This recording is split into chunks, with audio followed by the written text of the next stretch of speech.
Hey y'all, it's Trevor, your Pride Fairy, and this is Discovering Gay History.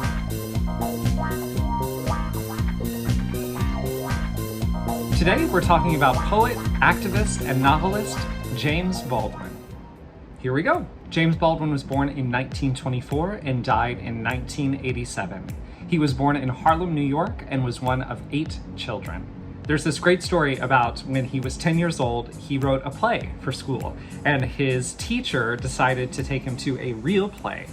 His stepfather was overbearing, abusive, and unkind. He found out that the white teacher wanted to take his stepson to the theater, and he would have none of that. James's mother would overrule and allow James to go.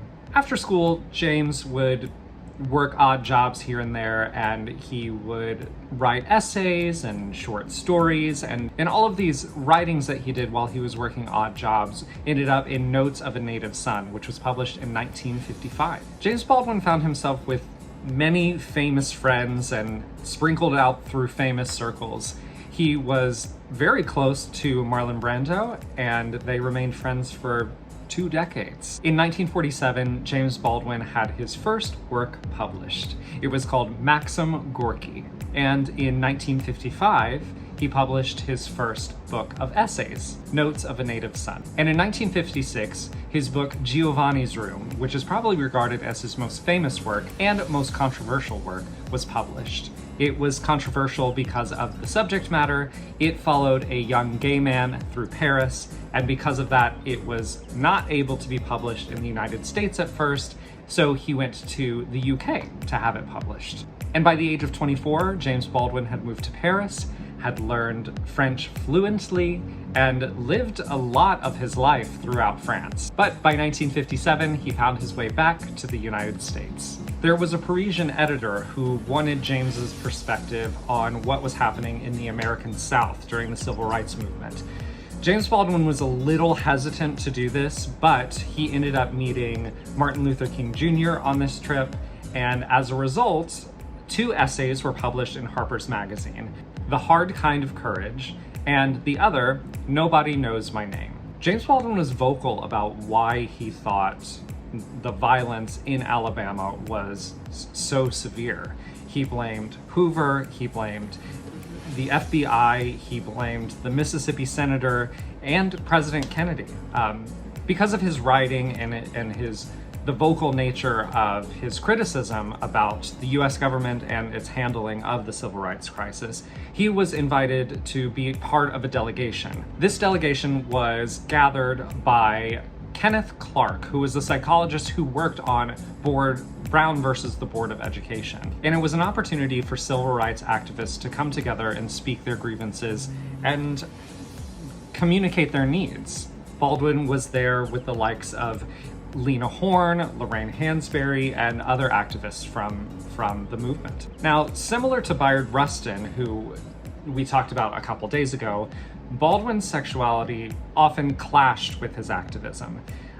The civil rights movement was hostile to homosexuals, and James Baldwin and Bayard Rustin were the only out people who were part of the leadership of the movement. Dr. Martin Luther King believed that homosexuality was a conquerable, curable mental illness. So King's key advisor, Stanley Levison, stated that Rustin and Baldwin were better qualified to lead the homosexual movement rather than the civil rights movement. And because of that pressure King was getting from his advisors, he ended up distancing himself from both Baldwin and Rustin. Although Rustin stuck around, he really was integral. Go watch that video, it's over there. In 1962 and 1968, Baldwin published 2 more books, and these books were more experimental. They dealt with black and white issues, they dealt with bisexuality, they dealt with gay characters, heterosexual characters.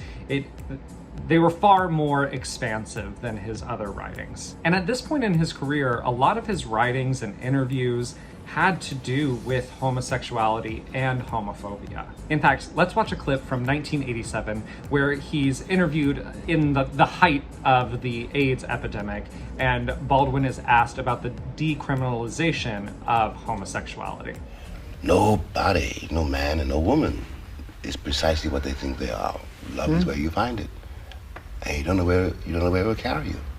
And it is a terrifying thing, love. It is the only human possibility, but it's terrifying.